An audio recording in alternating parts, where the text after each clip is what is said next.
welcome back to Valentra Tales. Wishing you a truly good day, filled with calm moments and gentle things ahead. And now, let's dive together into today's story. I went to a party with my husband. He left with another woman because she's rich. He tossed his car keys at me and laughed, "Find your own way home."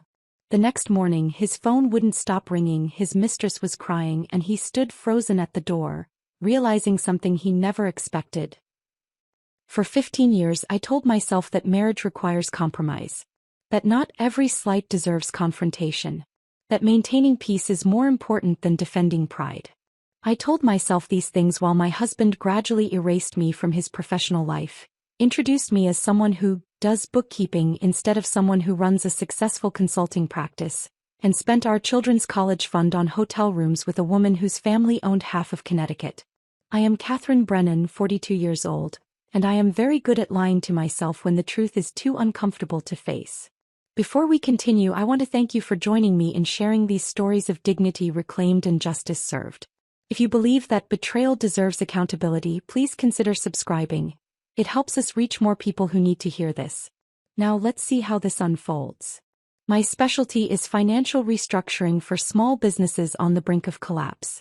Companies hire me when their revenue statements do not match their bank balances. When money disappears into gaps they cannot explain, when they suspect someone is stealing but lack proof. I analyze their books with surgical precision, identifying exactly where funds are being diverted and why their financial structure no longer supports their operations. I am excellent at this work because I understand how people hide theft behind legitimate-looking transactions, how they exploit trust to create plausible deniability, how they convince themselves that what they are doing is not really wrong if nobody notices. The irony is almost funny.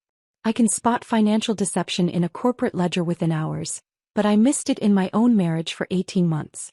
My husband Edward sells luxury cars to wealthy clients who view $70,000 vehicles as reasonable purchases.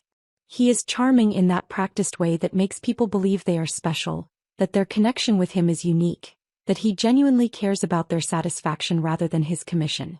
He has been using these same skills on me for years. And I let him because the alternative was admitting that the life I built was constructed on foundations that were never as solid as I believed. Thursday evening he walked into my office and told me I needed to attend his dealership's anniversary gala on Saturday. After 3 years of excluding me from his professional world, this sudden requirement should have triggered every alarm system in my body. It did trigger them. I just ignored the warnings because I had become very skilled at pretending everything was fine.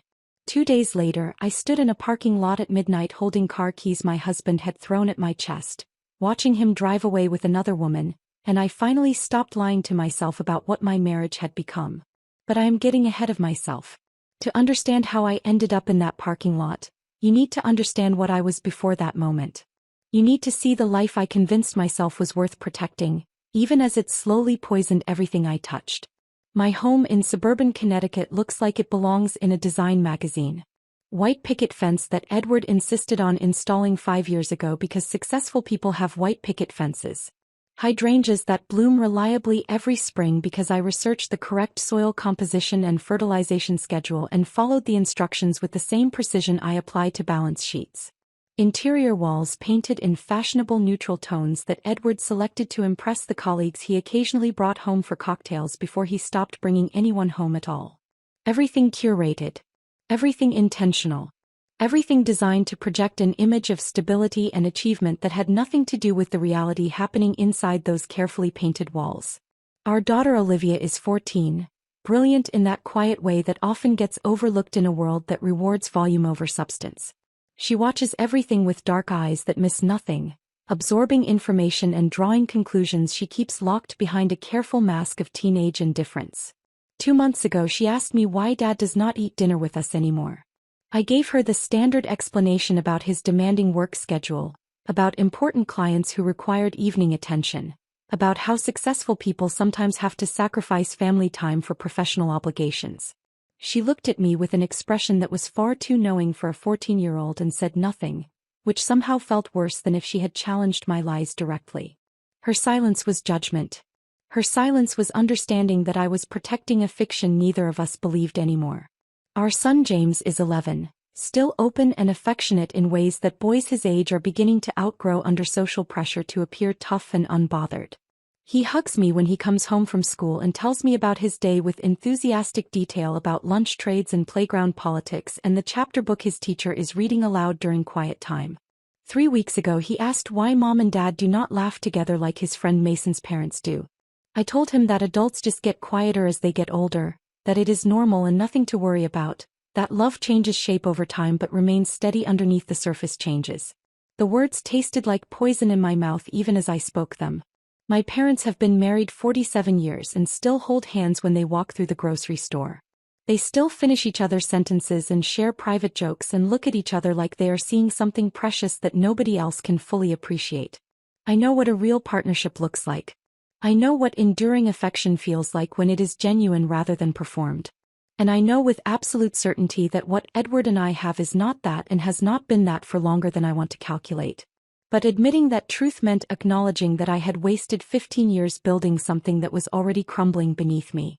It meant accepting that I had been so focused on maintaining the appearance of success that I had ignored the structural failures threatening to collapse everything. It meant facing the reality that I had become exactly like the failing businesses I consult for, the ones that keep operating long past the point when any reasonable analysis would recommend closure, the ones that cling to past success while ignoring present disaster. The shift in Edward's behavior happened so gradually that I could convince myself I was imagining the changes. 3 years ago he stopped inviting me to dealership events. He claimed I made his colleagues uncomfortable with my direct questions about sales practices and commission structures, that the luxury automotive world required a social fluency I simply did not possess, that my tendency toward blunt communication clashed with the subtle dance of high-end sales. I accepted this explanation because it aligned with how I saw myself. I am more comfortable with spreadsheets than cocktail parties.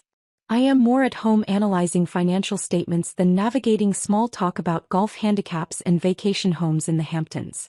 I do not enjoy the performance of wealth and status that seems to dominate Edward's professional world. But acceptance of his explanation became acceptance of my exclusion, and exclusion became invisibility. Edward began staying late at work multiple nights each week, always with plausible explanations about difficult clients or important deals that required extra attention. He started dressing better, wearing cologne I had not purchased for him, checking his phone with increasing frequency and decreasing transparency. When I asked about his day, his answers became vague and dismissive, as though the details of his life were too complicated or too important for me to understand. Our conversations shrank to logistics about children's schedules and household maintenance, the kind of functional exchanges between roommates rather than partners who once stayed up past midnight talking about dreams and fears and the future we would build together. I noticed all of this. I documented it mentally the same way I document financial irregularities in client accounts. I saw the pattern emerging. But I chose to interpret it as natural marital evolution rather than systematic erasure, because the alternative was too frightening to contemplate. Edward Brennan works at Meridian Luxury Imports, a dealership that caters to Connecticut's wealthiest residents. He sells vehicles that cost more than most families earn in a year. He wears custom suits that probably cost more than the used sedan I drive to client meetings. He maintains relationships with country club members whose names appear in business journals and society pages. He speaks fluently in the language of aspiration and exclusivity, convincing clients that the right automobile will elevate not just their transportation but their entire social standing. I used to find this skill impressive. Now I recognize it as practiced manipulation applied to everyone he encounters, including his own wife. He has been selling me a version of our marriage the same way he sells luxury vehicles, emphasizing the features I want to believe in while carefully concealing the defects that would make me question the value of what I am getting. And I bought it. For 15 years I bought every word. Thursday evening, Edward walked into my home office where I was finishing a financial analysis for a client in Stamford. He still wore his work clothes, the charcoal suit that made him look like he belonged in boardrooms rather than showrooms, the Italian leather shoes he insisted were business necessities rather than vanity purchases. He stood in the doorway with that carefully neutral expression he uses when he wants something but does not want to reveal how much it matters to him. "You need to come to the dealership anniversary gala this Saturday," he said. Not an invitation. Not a request. A requirement delivered as established fact. I looked up from the spreadsheet on my computer screen. Something in his tone made my stomach tighten with instinctive warning. Why? I asked, trying to keep my voice casual even though my pulse had started racing with alarm I could not quite justify. Why now after 3 years? The managing director's wife will be there, he said, as though this explained everything. It looks better if we attend as couples. You understand? I did not understand. But I nodded anyway because that is what I had learned to do over 15 years of marriage. Accept non-explanations and pretend they make sense. Swallow questions that might create conflict. Maintain the fiction that everything is fine because acknowledging problems means doing something about them, and doing something about them means facing truths I was not ready to face. So I agreed to attend the gala. I agreed to put on a dress and smile beside my husband and pretend we were the partnership we had stopped being years ago. I agreed because refusing would have required admitting that something was catastrophically wrong, and I was not ready for that admission yet. I wish I could say I sensed the danger waiting for me at that event. But the truth is simpler and more pathetic. I was just grateful that Edward wanted me there at all, that after 3 years of exclusion I was finally being invited back into his professional world, even if the invitation came as a demand rather than a desire. 2 days later, everything I had been pretending not to see would become impossible to ignore. Saturday evening arrived with the kind of perfect autumn weather that makes Connecticut look like a postcard. Clear skies. Crisp air. Leaves turning gold and crimson in that precise way that real estate agents photograph for luxury property listings.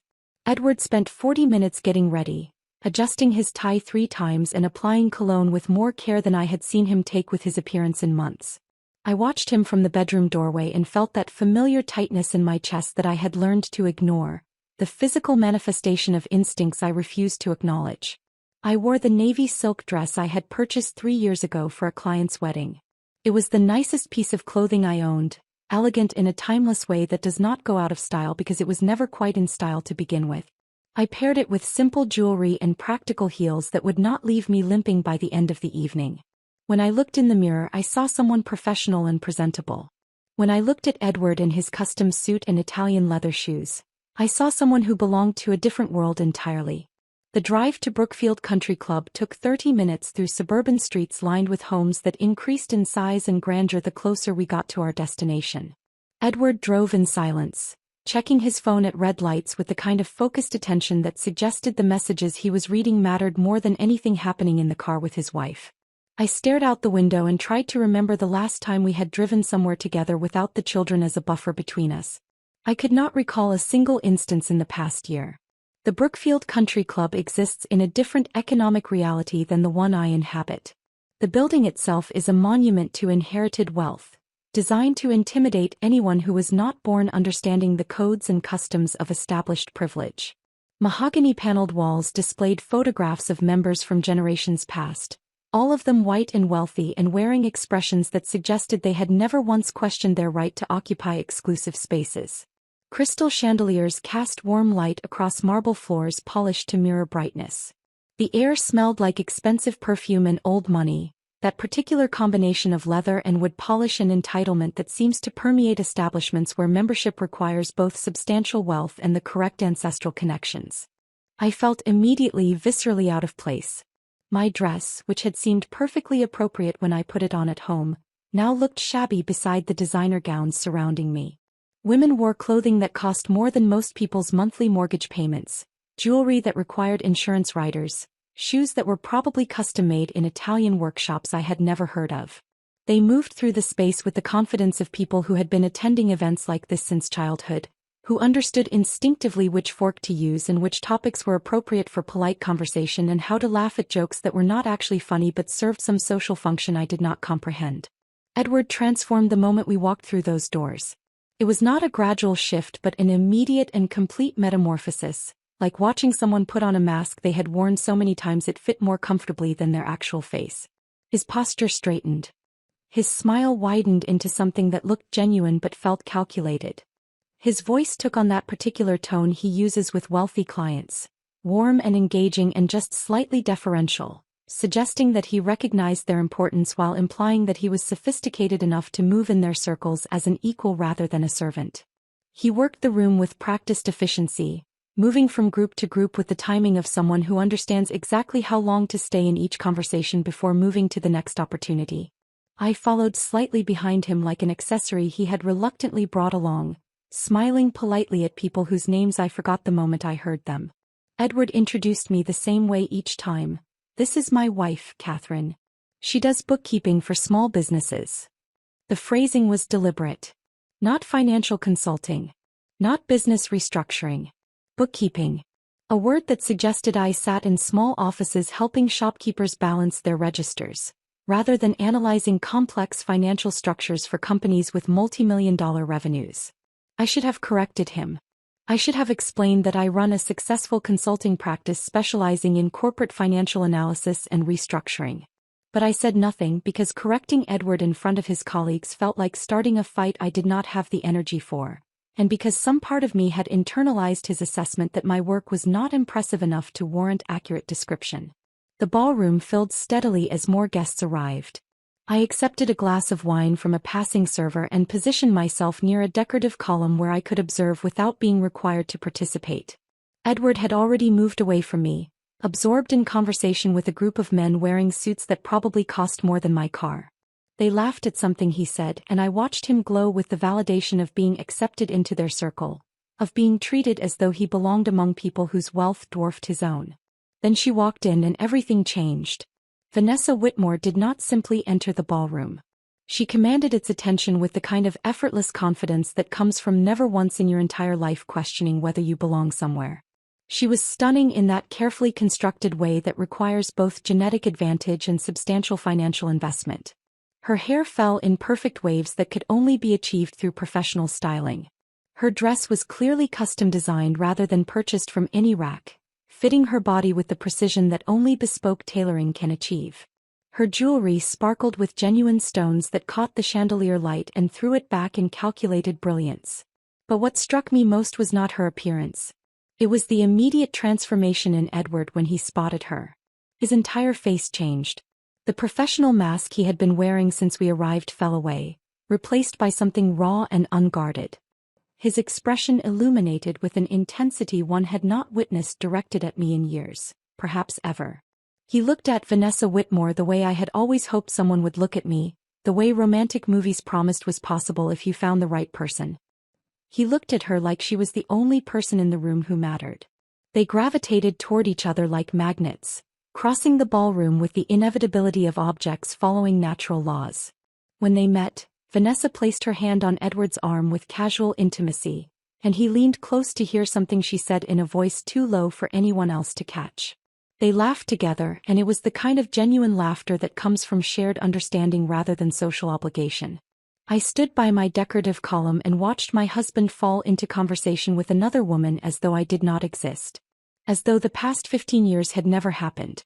As though our 2 children and our mortgage and our shared history were irrelevant details that could be dismissed when something more interesting appeared. Edward eventually remembered I existed and brought Vanessa over for introductions. "This is Catherine," he said, gesturing toward me with the same enthusiasm he might use when pointing out a piece of furniture. "Not my wife Catherine. Not Catherine Brennan, who runs a successful consulting practice. Just Catherine, as though I were a distant acquaintance rather than the woman he had been married to for 15 years. "Lovely to meet you," Vanessa said with a smile that did not reach her eyes. Her hand was still on Edward's arm, and I noticed she wore a bracelet that probably cost more than everything I owned combined. I learned through fragments of overheard conversations over the next hour that Vanessa Whitmore represented generational wealth that dwarfed even the substantial fortunes present in that room. Her family owned Whitmore Development Corporation, a real estate empire spanning the entire Northeast Corridor. She was recently divorced from her second husband, apparently seeking diversions, and had developed an interest in luxury vehicles that brought her frequently to Meridian Imports, where Edward served as her personal sales consultant. Personal sales consultant. The phrase echoed in my head with implications I was not quite ready to examine. The evening deteriorated from there with the slow inevitability of a car accident you can see coming but cannot prevent. Edward and Vanessa disappeared together twice, each absence carefully staged to appear innocent but fooling absolutely no one who was paying attention.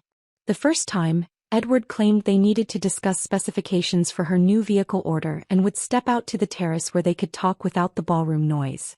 They were gone 25 minutes.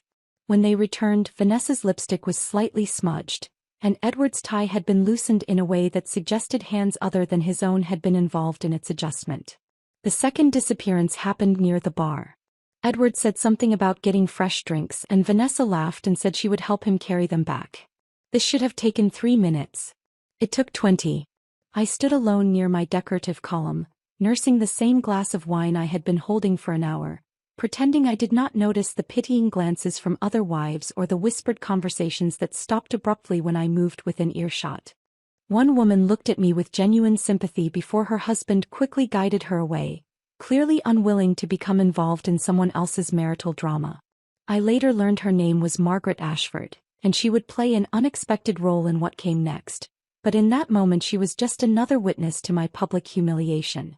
The evening had taken on a surreal quality, as though I were watching someone else's life fall apart from a great distance. I observed with strange clinical detachment how thoroughly and publicly my husband was displaying his preference for another woman. I considered leaving. I could call a car service. I could simply walk out of this ballroom and never look back. But some stubborn part of me refused to give Edward that satisfaction, refused to slink away like I had done something wrong, refused to let him rewrite this narrative as though I were the problem rather than the victim. So I stayed. I stood by my column and watched my marriage end in real time while crystal chandeliers sparkled overhead and waiters circulated with expensive hors d'oeuvres and everyone pretended not to notice what was happening. At 11 o'clock, as the event was concluding and guests began gathering coats and saying goodbyes, Edward approached me with Vanessa beside him. His expression carried a mixture of excitement and something else I could not immediately identify. Perhaps guilt. Perhaps triumph. Perhaps simple indifference to how this moment might affect the woman he had promised to love and honor 15 years ago. He reached into his pocket, pulled out his car keys and tossed them at me with casual dismissiveness. They hit my chest before I caught them reflexively. The metal was cold and heavy against my palms. "Find your own way home," Edward said. His voice was deliberately loud enough that several nearby couples turned to observe this public rejection. "Vanessa's offering to show me her new estate in Greenwich. Could be important for business, you understand." He smiled, but it was not directed at me. It was for the benefit of whoever might be watching, a performance of confidence and power, a demonstration that he had found something better and I was no longer necessary. Vanessa laughed. The sound was crystalline and cruel. "I'm sure you can manage, Catherine. You're very capable with practical matters." Her hand was already on Edward's arm in a gesture of possession rather than casual touch. They turned and walked away together toward the parking lot exit. Edward did not look back. Not once.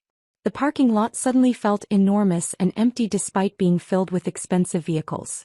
I stood there holding his car keys, watching my husband of 15 years climb into another woman's custom Range Rover without a backward glance, and felt something fundamental break inside me. Not loudly or dramatically, but quietly, like ice cracking on a frozen lake. Invisible until you are already falling through. I drove Edward's car home through empty suburban streets at midnight, my hands shaking on the steering wheel. The dashboard lights cast harsh shadows across my face in the rearview mirror, and I barely recognized the woman staring back at me. She looked harder, older, more dangerous than the person who had gotten dressed for a party just hours earlier. The rage was there, hot and immediate, burning in my chest like I had swallowed something caustic. But underneath it, something colder was already forming. Something analytical and precise. The part of my brain that solves problems was beginning to wake up, sorting through what had just happened and cataloging it like evidence in a case file. Because that is what this had become. Case. My marriage was no longer a relationship to be saved but a fraud to be investigated and documented. The house was completely dark when I pulled into the driveway. Silent in a way that felt deliberate rather than peaceful. I sat in the car for a full minute before I could make myself go inside, staring at the white picket fence Edward had insisted we install 5 years ago because successful people have white picket fences. The hydrangeas I had planted and fertilized and watered with careful precision. The exterior paint I had selected from dozens of samples to achieve exactly the right shade of welcoming warmth. All of it suddenly looked like a set. A carefully constructed stage designed to project an image that had nothing to do with the reality rotting inside. When I finally went inside, the emptiness hit me immediately. Olivia and James were spending the weekend with my parents. I had arranged this myself 2 weeks ago, thinking it would be nice for the children to have special time with their grandparents while Edward and I attended his work event. Now the timing felt suspiciously convenient. Edward had known the children would be absent tonight. He had known when he made his plans with Vanessa that our daughter and son would not be home to witness my return alone and humiliated. The calculation of it sent fresh waves of rage through my body. This was not some spontaneous mistake, some moment of weakness he could later claim to regret. This was deliberate, methodical, a performance staged for maximum impact with minimum consequence to his comfort. Edward had planned this. He had orchestrated my public humiliation with the same attention to detail he applied to closing high-commission sales. And that realization changed something fundamental in how I understood the man I had been married to for 15 years. I went to my home office and turned on every light. I made coffee strong enough to strip paint. And then I did what I do best. I started investigating. Edward and I maintained joint accounts for household expenses. This was standard financial practice for married couples, and I had never questioned it because I had trusted him. That trust, I now recognized with bitter clarity, had been catastrophically misplaced. But we also had personal accounts. Edward had his own checking account tied to his commission income from Meridian, and I had mine from my consulting practice revenue. I had never examined his personal accounts closely, operating under the assumption that his income covered his professional wardrobe and client entertainment expenses and that how he managed those funds was his own business as long as he contributed his share to our household budget. That assumption had been a mistake. I started with our joint credit card statements, downloading 3 years of transaction history and building spreadsheets that categorized every charge by merchant, date, and amount. This is work I do for clients routinely, identifying spending patterns and tracking where money actually goes versus where it is supposed to go. The process is methodical and requires patience, but patterns emerge quickly for someone trained to see them. The first pattern appeared within 20 minutes.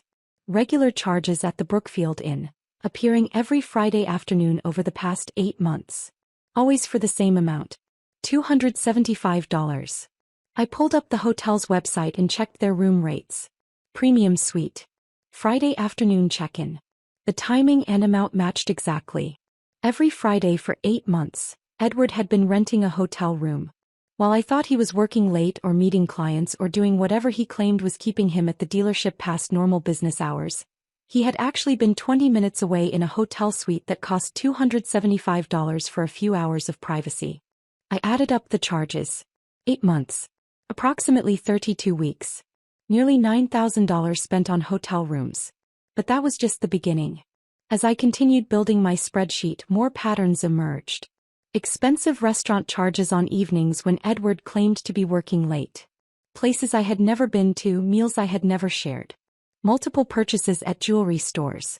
I cross-referenced the dates with my own calendar and confirmed that I had received no gifts on any of those dates. No birthday presents. No anniversary gifts. No random tokens of affection. Edward had been buying jewelry for someone else using our joint credit card. Using money from the account I contributed to from my consulting practice earnings. Money that should have been designated for household expenses or saving for our children's futures. Then I found the charge from La Maison Boutique. $4,000. 3 weeks ago. I looked up the store. Exclusive women's clothing. High-end designer pieces. Custom tailoring available. I thought about the dress Vanessa had been wearing tonight, how perfectly it had fit her body, how clearly expensive it had been. Edward had bought his mistress a $4,000 dress using our joint credit card. The rage that surged through me in that moment was almost physical, like something with weight and heat pressing against my ribcage. But I forced myself to stay focused. To keep documenting. To build the case. Because that is what this was now. A case against my husband for fraud and theft and systematic betrayal that went far beyond simple infidelity. I pulled up Edward's personal checking account next. He kept his login credentials in his desk drawer, written on a sticky note tucked inside an old planner he no longer used. Edward was not sophisticated about digital security, apparently believing that his affairs, both romantic and financial, were too unimportant for anyone to bother investigating. That was another mistake. The checking account revealed monthly transfers to something called VW Holdings LLC. $5,000 per month for the past 7 months. $35,000 total. VW Holdings. The initials clicked immediately. Vanessa Whitmore Holdings. Edward had been making direct payments to a company controlled by his mistress. Regular monthly transfers that looked like legitimate business expenses but were clearly something else entirely. I spent the next 2 hours diving into corporate registrations and business filings, tracking down every piece of publicly available information about VW Holdings LLC. The company was registered in Connecticut as a business consulting firm. Principal officer listed as Vanessa Whitmore. Business purpose stated as providing strategic advisory services to automotive sales professionals seeking to expand their client base among high-net-worth individuals. The description was perfect. Vague enough to sound legitimate. Specific enough to justify why an automotive sales director might be paying for such services. It was a cover story designed to disguise payments that had nothing to do with business consulting and everything to do with paying for access to a woman who had turned her affairs into a profitable enterprise. Vanessa had monetized her relationship with Edward. She had set up a shell company specifically designed to collect payments from him while providing the appearance of legitimate business transactions. And Edward had been sufficiently besotted, or perhaps sufficiently desperate to maintain access to her wealth and social connections, that he had willingly bankrupted our household finances to fund this arrangement. The professional quality of the con was almost impressive. If it had not been destroying my family, I might have admired the sophistication of it. But I was not finished investigating. I pulled our savings account statements next, and what I found made my hands start shaking again. The account I had been steadily contributing to for the past 8 years, carefully building a financial cushion for emergencies and our children's future education, had been systematically drained. Edward had been making withdrawals. Large ones. 5,000 here. 7,000 there. 10,000 in a single transaction just last month. I cross-referenced the withdrawal dates with the transfers to VW Holdings. They matched perfectly. Edward had been pulling money from our family savings to make his monthly payments to Vanessa's company. Our children's college fund. The money I had sacrificed and saved and carefully invested. Gone. Transferred to a shell company owned by a woman who viewed my husband as nothing more than a mark in an elaborate financial scam. But the discovery that made my blood run cold came when I found the mortgage documents in our filing cabinet. I had been looking for our original mortgage paperwork to verify something, and I found a second set of documents I had never seen before. A home equity line of credit. $25,000 borrowed against our home 6 months ago. This type of borrowing requires spousal consent. Both names on the property title must sign.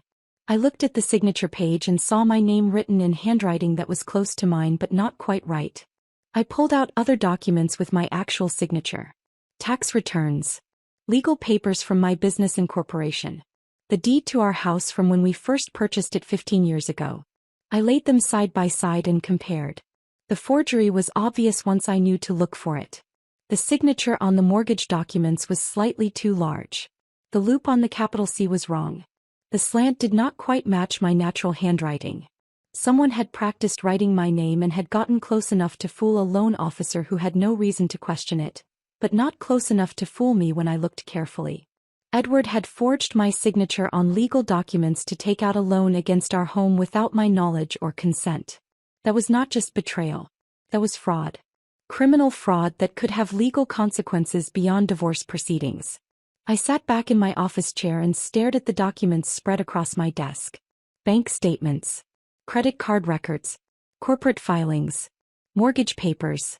Together they told a comprehensive story of systematic financial betrayal spanning at least 18 months, possibly longer. Edward had transferred approximately $180,000 to his mistress and her shell company. He had drained our savings account. He had liquidated investments designated for our children's education. He had taken out an illegal second mortgage on our home using forged documents.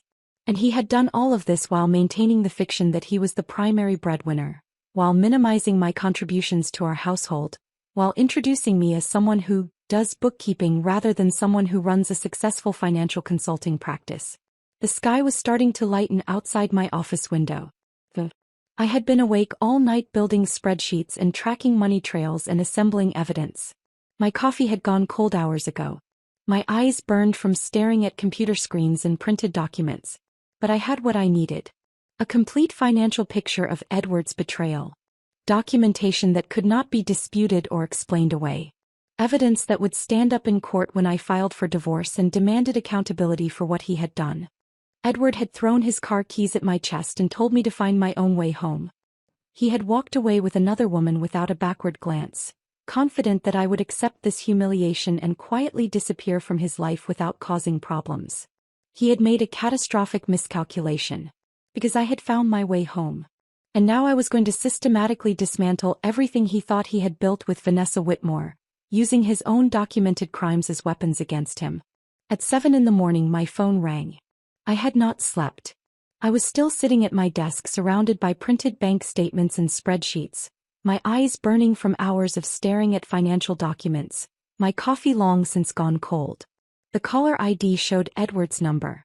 I let it ring 3 times before answering, forcing myself to take slow breaths and compose my voice into something that sounded calm, neutral.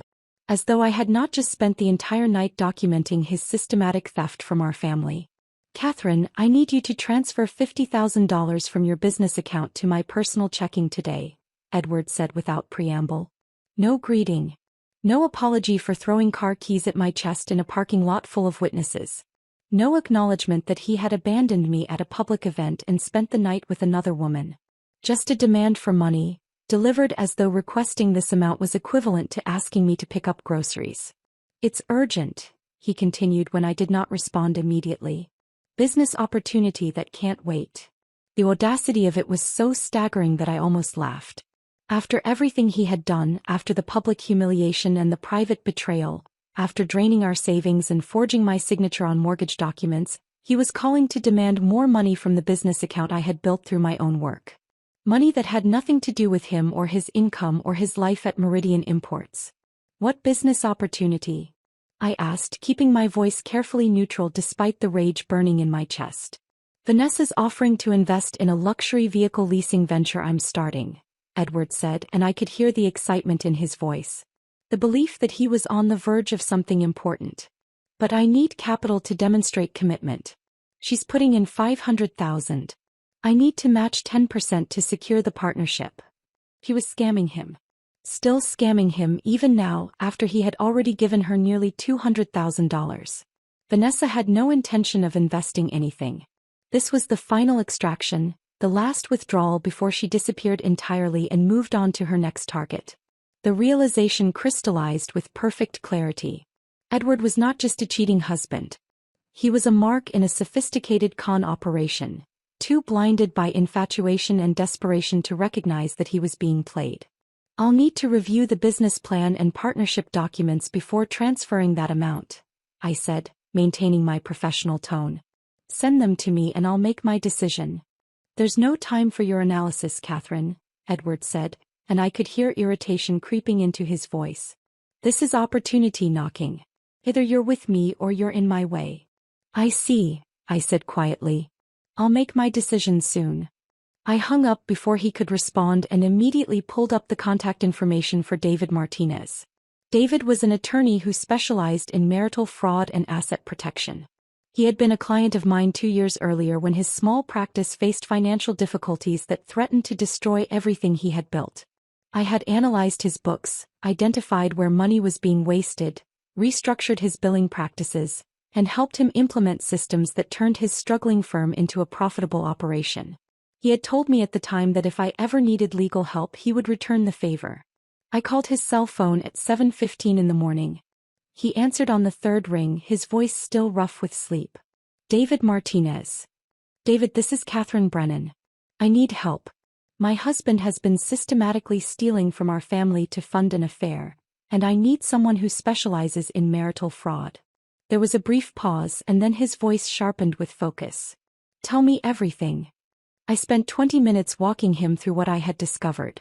The hotel charges. The jewelry purchases. The transfers to VW Holdings. The drained savings account. The forged mortgage documents. David listened without interrupting and I could hear him typing notes as I spoke. Catherine, he said when I finished, your husband just handed you a nuclear weapon. Let me make some calls. He hung up, and I sat back in my chair feeling something that might have been hope beginning to compete with the rage that had been fueling me through the long night. David called back 3 hours later. I've got someone you need to meet. Andrea Thornhill. She's a forensic accountant, the best in Connecticut for uncovering hidden assets and financial fraud. She's agreed to look at your case as a favor to me. Can you meet at your house in an hour? Andrea Thornhill arrived at noon carrying a leather briefcase and an iPad.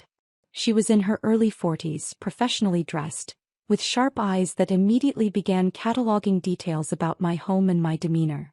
David had come with her, and they sat together at my kitchen table while I laid out all the documentation I had assembled. Andrea worked in silence for nearly an hour, occasionally making notes or asking clarifying questions about specific transactions. David watched her with the expression of someone who has seen this process before and knows to wait patiently for the expert analysis.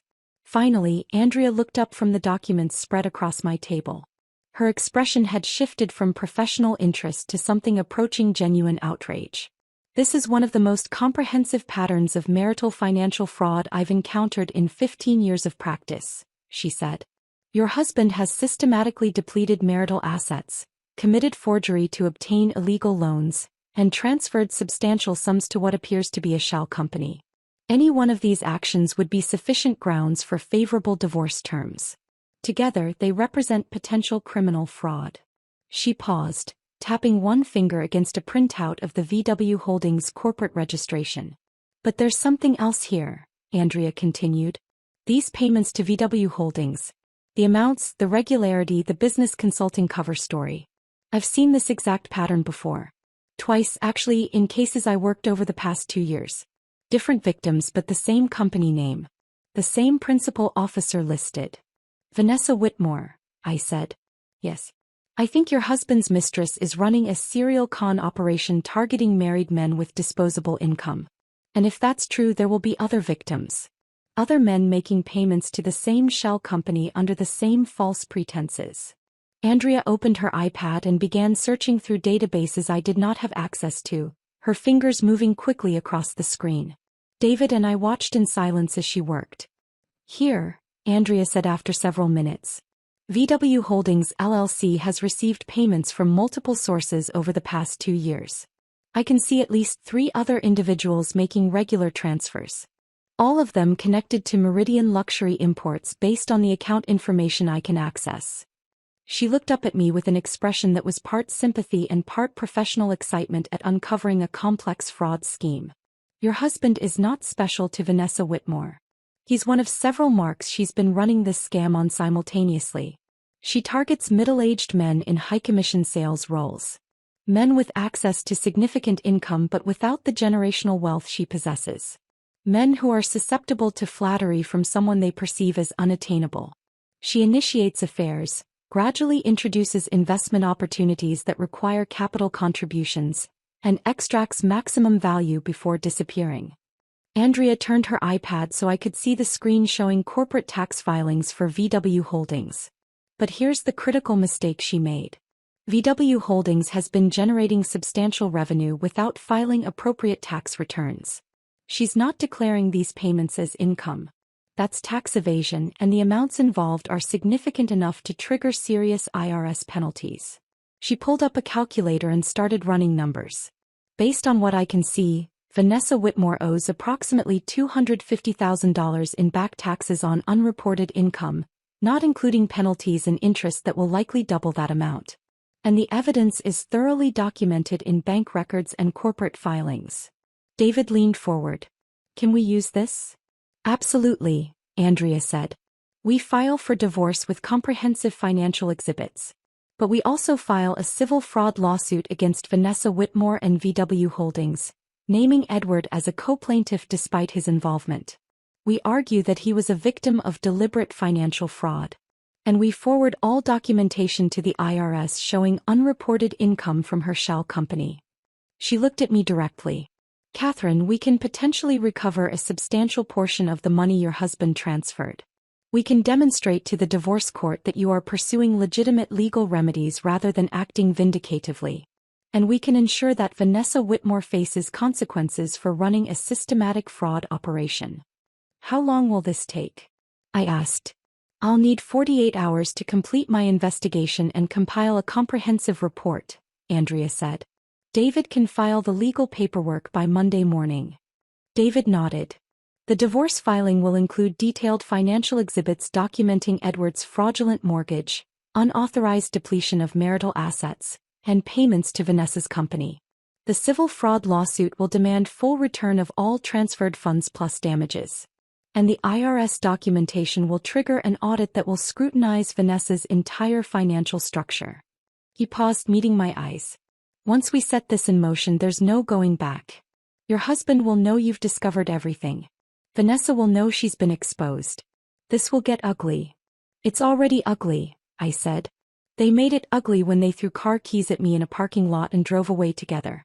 I'm just documenting the ugliness they created. Andrea began packing up her materials. I'll have the report to David by Sunday evening. He'll file everything Monday morning.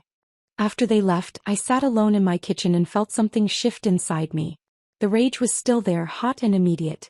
But underneath it, something colder and more focused had taken root. Edward and Vanessa had underestimated me. They had assumed I would accept humiliation quietly and disappear without causing problems. They were about to learn exactly how wrong that assumption had been. Monday morning, David filed the paperwork. Divorce petition with comprehensive financial exhibits. Civil fraud lawsuit against Vanessa Whitmore and VW Holdings. Documentation forwarded to the IRS showing systematic underreporting of income. Everything I had assembled over that long sleepless night, now transformed into legal action that could not be undone or ignored. I spent Monday working from home, trying to focus on client projects but finding my attention repeatedly drawn back to my phone. Waiting for the inevitable response. Knowing that Edward would receive notification of the divorce filing within hours. Knowing that Vanessa would be contacted by her attorney about the fraud lawsuit. Knowing that everything I had set in motion would trigger consequences I could anticipate but not fully control. Tuesday morning arrived with Edward's phone call at 6. I was already awake, drinking coffee in my kitchen and watching dawn break over the white picket fence that suddenly seemed like the most pathetic symbol of false security imaginable. Catherine. His voice was high and tight with panic. Vanessa's attorney contacted me. She's threatening to sue me for defamation and harassment. She says I misrepresented our business relationship and she's terminating our consulting agreement immediately. I need those documents showing the payments were legitimate business expenses. I need proof that VW Holdings was actually providing consulting services. I took a slow sip of coffee before responding, letting the silence stretch between us. There are no documents showing that, Edward. Because it was not a legitimate business relationship. She was scamming you. What are you talking about? The panic in his voice was escalating toward something that might have been hysteria. Of course it was legitimate. Vanessa was helping me develop relationships with high-net-worth clients. That's what the consulting agreement covered. VW Holdings is not a consulting firm, I said, keeping my voice calm and factual. It's a shell company Vanessa uses to collect payments from multiple men she's running the same operation on. You've been paying for access to her, disguised as business consulting. And she's been failing to report that income to the IRS. I filed for divorce yesterday and included civil fraud charges against both her company and her personally. The IRS received copies of all documentation this morning. The silence that followed was so profound I thought he might have hung up. Then I heard his breathing, rapid and shallow, the sound of someone whose world was collapsing in real time. You did what? His voice had dropped to something barely above a whisper. Catherine, you can't just, she'll destroy me. Her family has connections everywhere. They'll ruin whatever's left of my career. Your career? I asked, and I could not keep the edge from my voice. You threw car keys at my chest in a parking lot full of your colleagues and told me to find my own way home while you left with your mistress. You drained our children's college funds to pay a woman who was treating you like a client. You forged my signature on mortgage documents. And you're worried about your career? Before he could respond, my phone buzzed with another incoming call. Margaret Ashford. The woman who had looked at me with sympathy at the gala while her husband quickly guided her away from my public humiliation.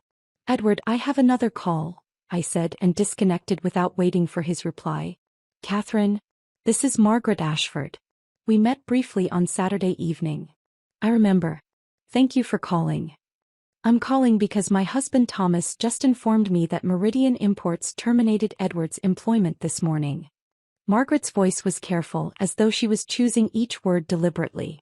Apparently someone sent the dealership ownership detailed documentation of Edward's relationship with a client, including evidence that he was accepting payments from that client in exchange for providing her with confidential information about other dealership customers' financial situations and purchase patterns.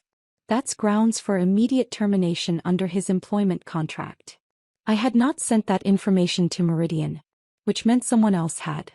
Someone who knew about Edward's relationship with Vanessa and had been waiting for the right moment to act. I appreciate you letting me know, I said. Catherine, there's something else.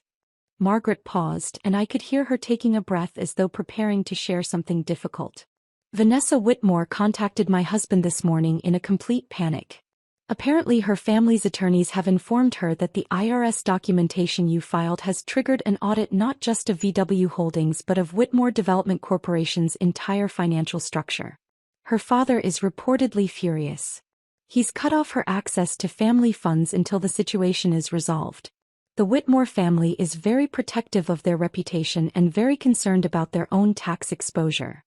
The information settled over me with a weight that felt almost physical. Vanessa's wealthy family, the source of her confidence and her sense of invulnerability, had abandoned her, cut her off financially, left her to face the consequences of her fraud operation alone. She's asking Thomas if he knows any way to make the lawsuit go away, Margaret continued. She's offering to return some of the money if you'll agree to drop the charges and the IRS notification. My husband told her he couldn't help with that and suggested she speak with her attorney. Thank you for telling me this, Margaret. Catherine, you should also know that several of us wives have been comparing notes since Saturday evening. Vanessa's done this before to other families. What you're doing by pursuing legal action is protecting people who might otherwise become her next victims. Don't let anyone tell you this is vindictive or excessive. It's appropriate accountability for documented fraud. After Margaret hung up, I sat in my kitchen holding my cooling coffee and feeling something that might have been vindication beginning to compete with the exhaustion that had been accumulating since Saturday night. Wednesday evening, Edward appeared at our home. I watched through the window as he parked his car in the driveway and sat there for several minutes before finally getting out and walking to the front door. When I opened it, I barely recognized the man standing on my porch. He had aged visibly in just 4 days. Dark circles under his eyes suggested he had not been sleeping. His clothes were wrinkled and mismatched, his hair uncombed, his usual meticulous grooming completely abandoned. His characteristic confidence had been replaced by something that looked like desperation mixed with genuine fear. Catherine, please. We need to talk about this reasonably. I made mistakes, but filing lawsuits and involving the IRS is vindictive. Think about the children. I stepped aside and let him in, but I did not invite him to sit. We stood in the entryway like strangers rather than people who had shared a home for 15 years. I am thinking about the children, Edward. I'm thinking about how you liquidated their college fund to pay your mistress. I'm thinking about how you put our home at risk with an illegal second mortgage. I'm thinking about how you publicly humiliated their mother in front of your colleagues. Everything I'm doing now is protecting them from the consequences of your choices. Vanessa said this was all a misunderstanding. She claims the payments were legitimate consulting fees for business development advice. I walked to the kitchen and retrieved the folder of documentation Andrea had assembled. I laid it out on the dining room table where Edward could see it. Bank statements showing payments to VW Holdings. Corporate filings proving it was a shell company. Email records Andrea had obtained through legal discovery showing communications with 3 other men who had paid Vanessa under identical circumstances. James Morrison from your finance department, I said, pointing to one set of documents. Kevin Chong from Fleet Sales. Robert Sullivan, who retired last year. All of them made payments to VW Holdings LLC. All of them had affairs with Vanessa. All of them thought they were investing in business opportunities that never materialized. You weren't special, Edward. You were just the latest mark in a pattern she's been running for years. He stared at the documents, his hands trembling as he picked up pages and set them down again. She told me I was different. That we had something real. She told you that because it was effective, I said. You wanted to believe you had captured the attention of someone wealthy and beautiful, so you ignored every warning sign that you were being exploited.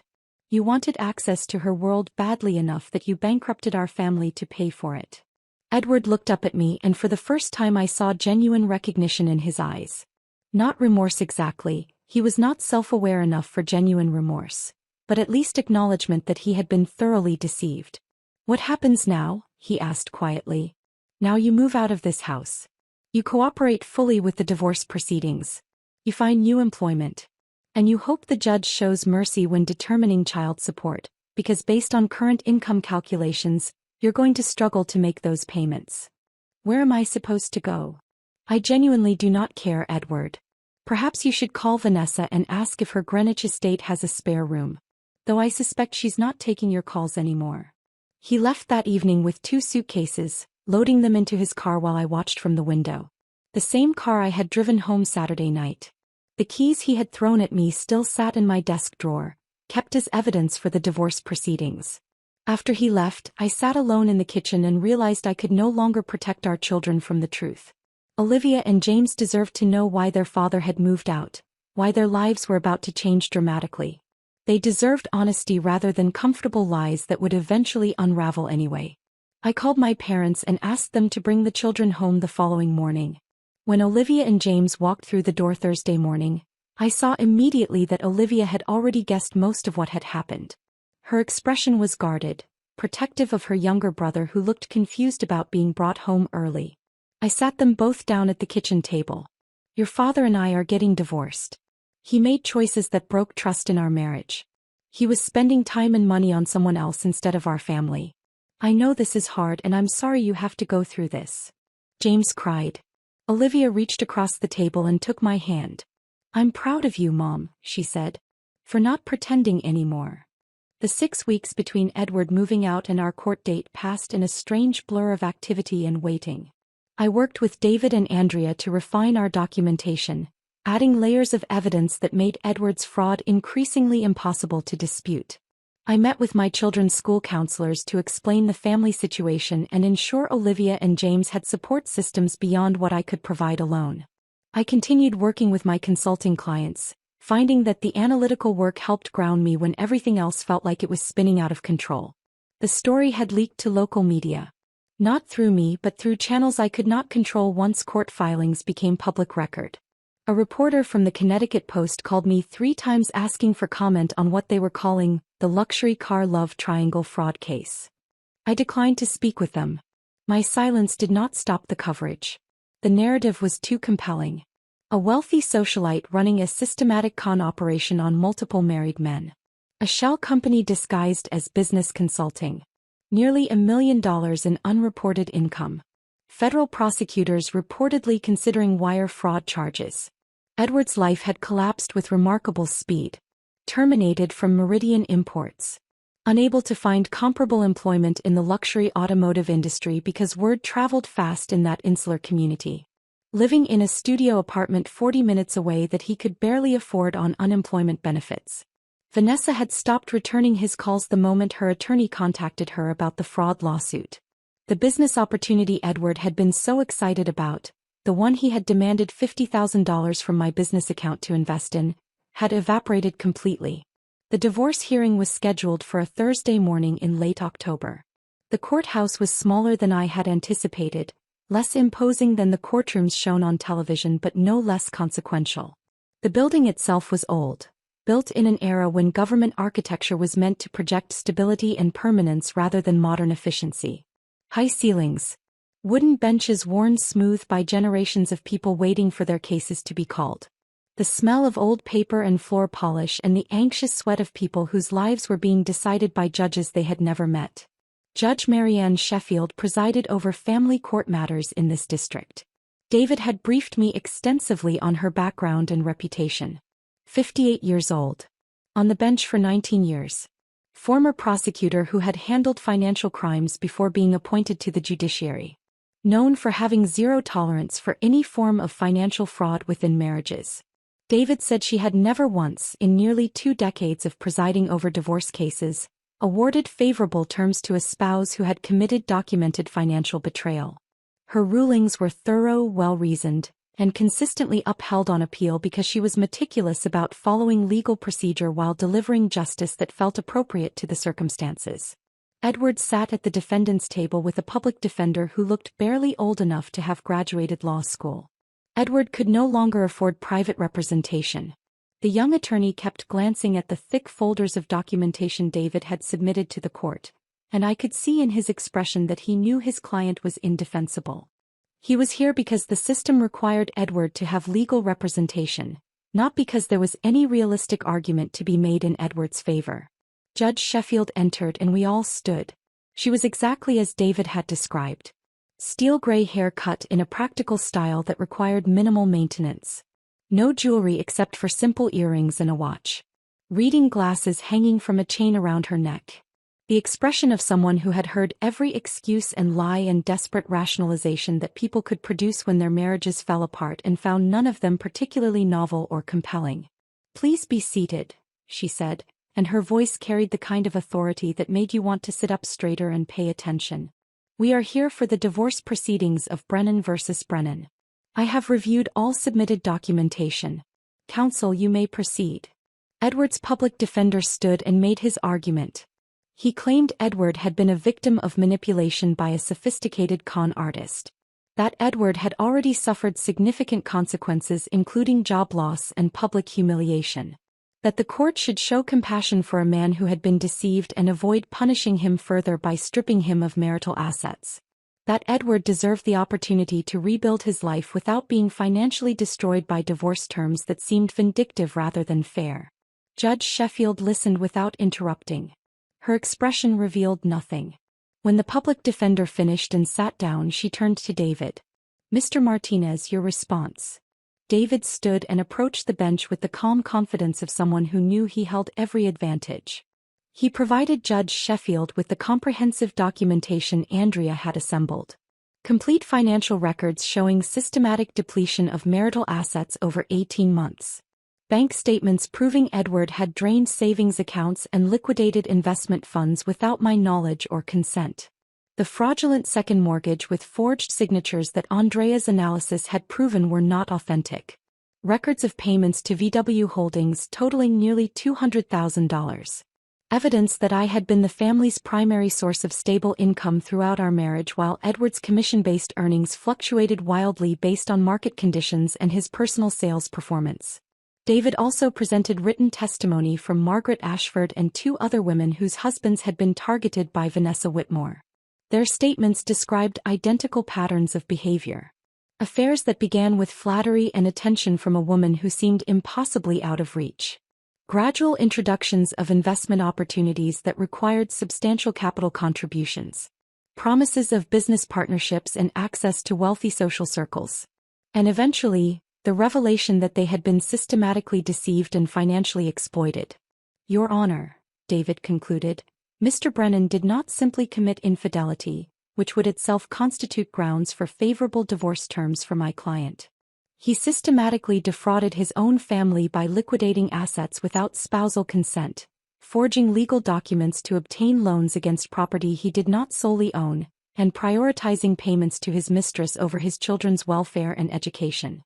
He threw car keys at his wife's chest in a parking lot full of witnesses and told her to find her own way home while he left with another woman. He publicly humiliated the mother of his children.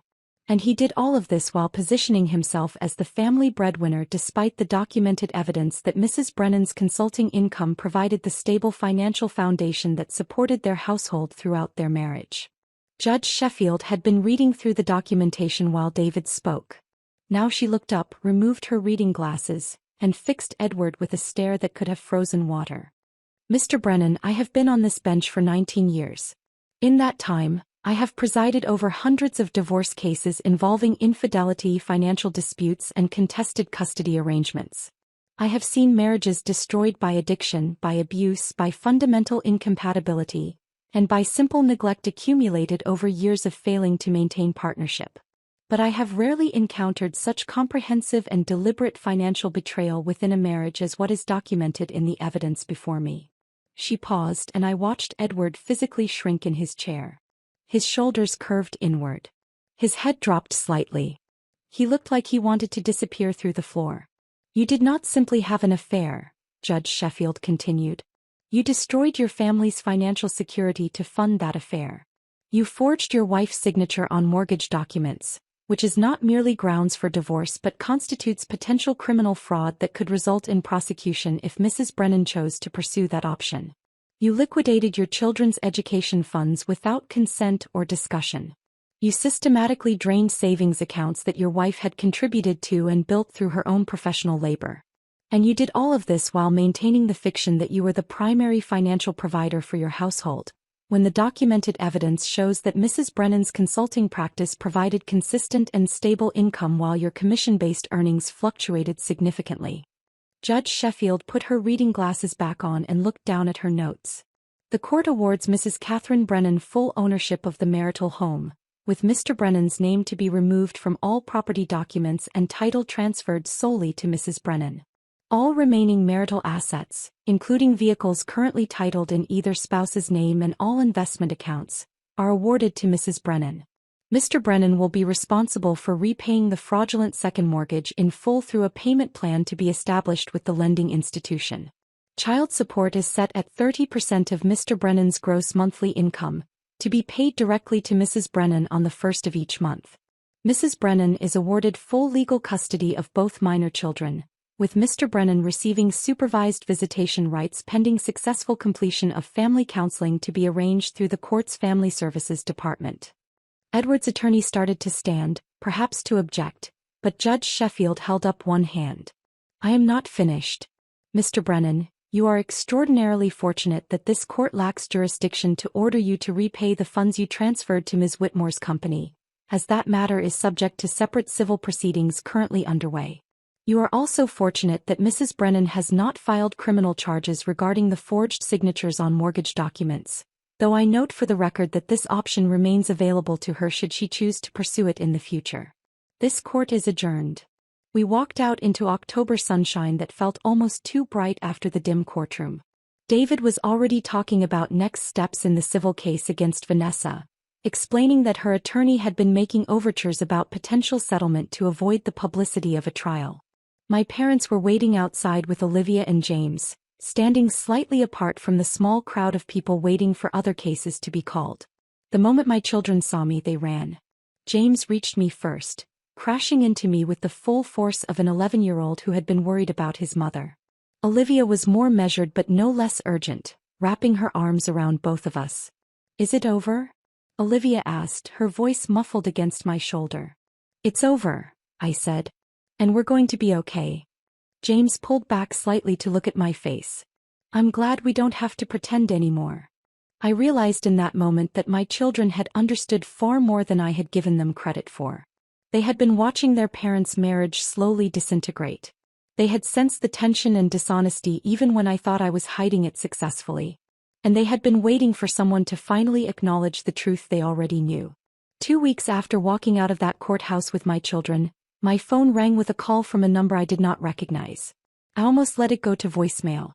I had been fielding calls from reporters and curious acquaintances since the divorce became public, and I had learned to screen carefully.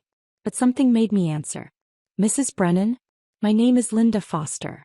I got your number from Margaret Ashford. I hope you don't mind me calling directly, but I need help and Margaret said you might understand my situation better than anyone else. Her voice carried a tremor that I recognized immediately. The sound of someone whose world had just collapsed and who was trying desperately to hold herself together long enough to ask for help. Tell me what's happening, I said.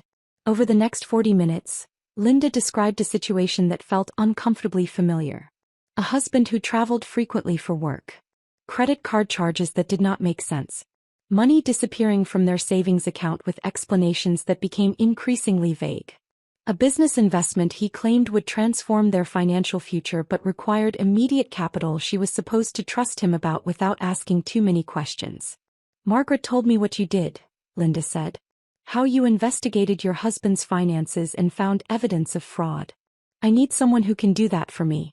I need someone who understands what I'm going through and won't tell me I'm being paranoid or controlling. I spent 3 days analyzing Linda's financial records. What I found was not identical to Edward's betrayal but followed similar patterns. Her husband had been funding an online gambling addiction for 7 years, taking out loans in her name without her knowledge, forging her signature on credit applications, and systematically draining their retirement accounts to cover losses that totaled nearly $80,000. Linda filed for divorce the following week, armed with documentation that made her husband's fraud impossible to dispute. She was not the only one who called. Within a month of the divorce hearing, I received inquiries from 3 other women, all of them referred by someone who knew someone who had heard about my case. Their situations varied. One woman's husband had been conducting an online relationship with someone he had never met in person, sending money for supposed emergencies that never seemed to end. Another had discovered her husband maintained a second family in a different state, supported entirely by funds he had diverted from their joint accounts. I helped all of them. I analyzed their financial records with the same ruthless precision I had applied to my own situation. I identified hidden accounts and fraudulent transfers and patterns of deception their husbands thought were too sophisticated to be discovered. I connected them with attorneys who understood marital fraud. I provided expert testimony when their cases went to court. The work was different from my corporate consulting practice. More personal. More emotionally intense. The clients were not faceless businesses but women whose lives had been systematically undermined by people they had trusted completely. But the work was also deeply satisfying in ways my previous projects had never been. I could see the direct impact of what I was doing. I could watch women who had been financially devastated begin to rebuild security and confidence. By the end of the year, I had consulted on 8 divorce cases involving financial fraud. My practice was evolving into something I had never anticipated but that clearly served a need that existing resources were not adequately addressing. The civil case against Vanessa Whitmore resolved through settlement 3 months after the divorce hearing. Her attorney had been pushing for resolution to avoid the publicity of a trial, and David had been willing to negotiate because settlement meant guaranteed recovery rather than the uncertainty of litigation. The terms were comprehensive. Vanessa would repay all funds Edward had transferred to VW Holdings, plus damages, plus our legal fees. The total came to $220,000. To be paid in installments over 5 years with significant penalties if she missed any payment. The settlement also required her to dissolve VW Holdings completely and permanently, ensuring she could not simply restart the same operation under a different name.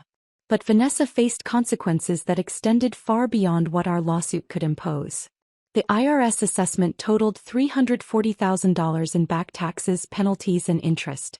Federal prosecutors had filed wire fraud charges based on interstate financial transfers, and Vanessa had ultimately accepted a plea agreement involving substantial restitution payments and 3 years of probation.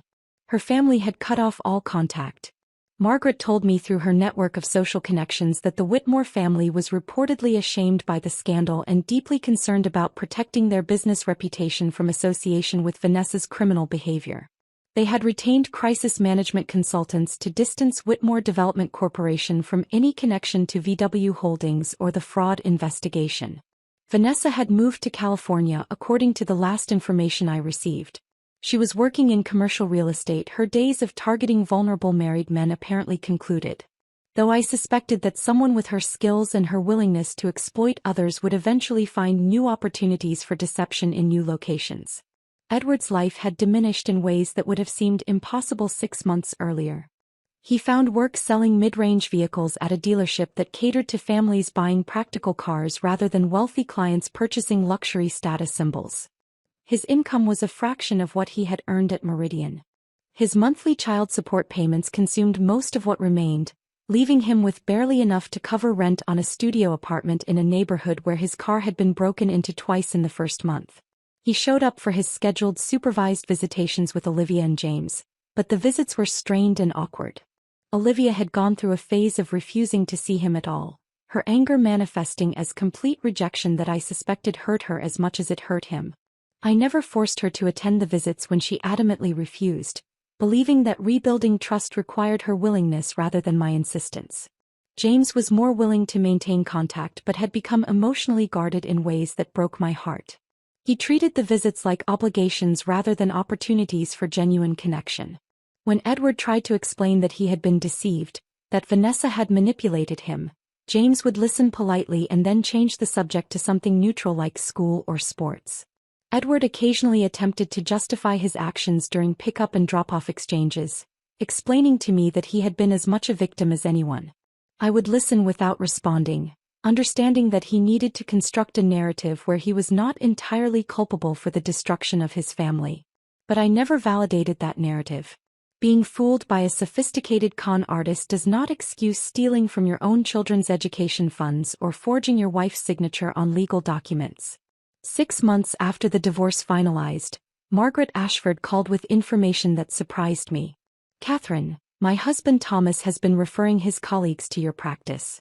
He's been telling everyone about how you uncovered Vanessa's entire operation.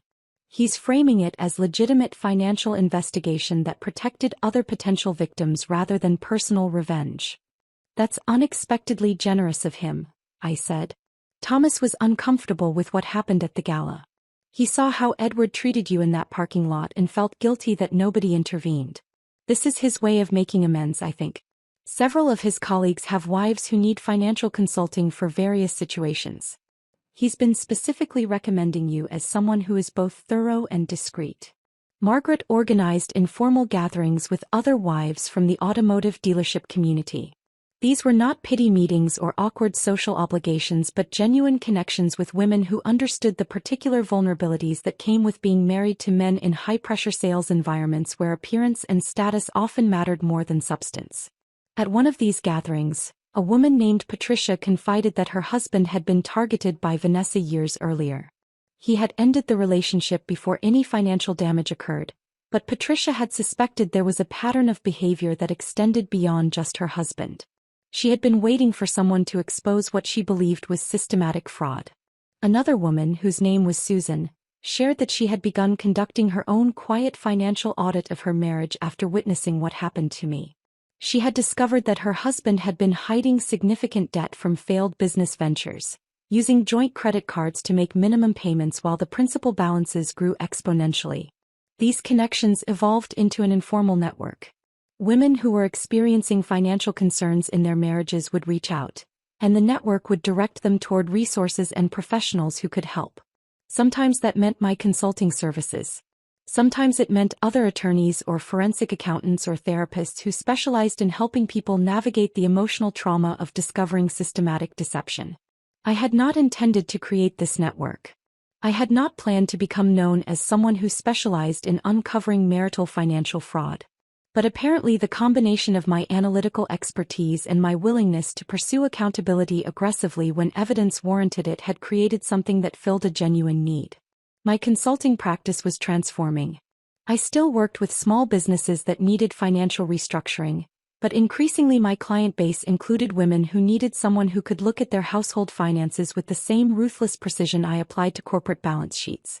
The work was demanding. It required managing the emotional intensity of clients who were dealing with betrayal while maintaining the analytical detachment necessary to build legally defensible cases. But it was also the most meaningful work I had ever done. I was helping people rebuild their lives after discovering that the foundations they had trusted were never as solid as they believed. I understood that experience intimately, and perhaps that understanding made me better at the work than someone who had only studied financial fraud in academic settings without living through its personal devastation. 1 year after Edward threw his car keys at my chest and told me to find my own way home, I walked into a dealership and purchased a vehicle using money I had earned through my own expanded consulting practice. The transaction felt symbolic in ways I had not fully anticipated when I made the decision to replace the aging sedan I had been driving for the past 8 years. I deliberately chose something practical rather than impressive. A reliable SUV in dark blue with good safety ratings and enough space to transport my children and occasionally drive clients to site visits when circumstances required it. The salesman tried to upsell me to a luxury model with features I would never use, but I declined politely and purchased exactly what I needed without apology or explanation. The first time I drove my new vehicle, Olivia sat in the passenger seat scrolling through college brochures. She had been accepted to 3 universities and was trying to decide between programs that would let her study environmental policy and international relations. Her college fund had been fully restored through the settlement with Vanessa, actually growing larger than it would have been if Edward had never depleted it, thanks to investment returns over the period when the funds were being recovered and rebuilt. "Mom, look at this program at Georgetown," she said, turning her phone so I could glance at the screen while keeping my attention on the road. They have a joint degree in environmental science and policy that seems perfect. Georgetown is expensive, I said, though I was no longer worried about affording it. But if that is where you want to go, we will make it work. James sat in the back seat working on a math assignment, occasionally asking me questions about percentages and fractions that I answered while navigating familiar suburban streets. He seemed comfortable and content in ways he had not been during that final year of my marriage, when tension had filled our home like something toxic we all pretended not to notice. As I drove, I found myself thinking about Edward's command in that parking lot. Find your own way home. He had meant it as dismissal, as an assertion of power, as a demonstration that he had found something better and I was no longer necessary to his life. But in the year since that moment, I had indeed found my own way home. Not back to the marriage I had been trying to preserve, but forward to something I had built through my own competence and willingness to demand accountability. Home was not the physical house I had been awarded in the divorce, though I was grateful to have kept it for the stability it provided my children. Home was the sense of self-respect I had reclaimed, the financial security I had rebuilt, the knowledge that I would never again accept mistreatment as the price of maintaining appearances. The car keys Edward had thrown at me remained in my office, mounted in a small frame beneath a plaque I had commissioned from a local craftsperson. The plaque read, "Sometimes the worst moments become catalysts for the best decisions." Clients asked about the framed keys during initial consultations. The question usually came after we had discussed their situations and I had begun explaining how financial investigation could document fraud that seemed impossible to prove. They would glance at the frame on the wall behind my desk and ask what it meant. I would tell them the abbreviated version of my story. Not as a tale of victimization, but as a narrative about recognition and appropriate response. I explained that my husband had thrown those keys at me in a parking lot full of witnesses while he left with another woman, and that moment of public humiliation had transformed into the catalyst for comprehensive financial investigation that uncovered fraud I had not known existed. The keys became a teaching tool, a physical representation of the moment when humiliation can transform into determination if you choose to respond strategically rather than emotionally. Many women who came to my office were still in the stage where they blamed themselves. They believed that if they had been more attractive or more attentive or more accommodating, their husbands would not have betrayed them. They carried guilt that was never theirs to carry, shouldering responsibility for choices other people had made. I used the car keys to illustrate that betrayal reflects the betrayer's character flaws rather than the victim's inadequacy. Edward did not throw those keys at me because I was insufficient.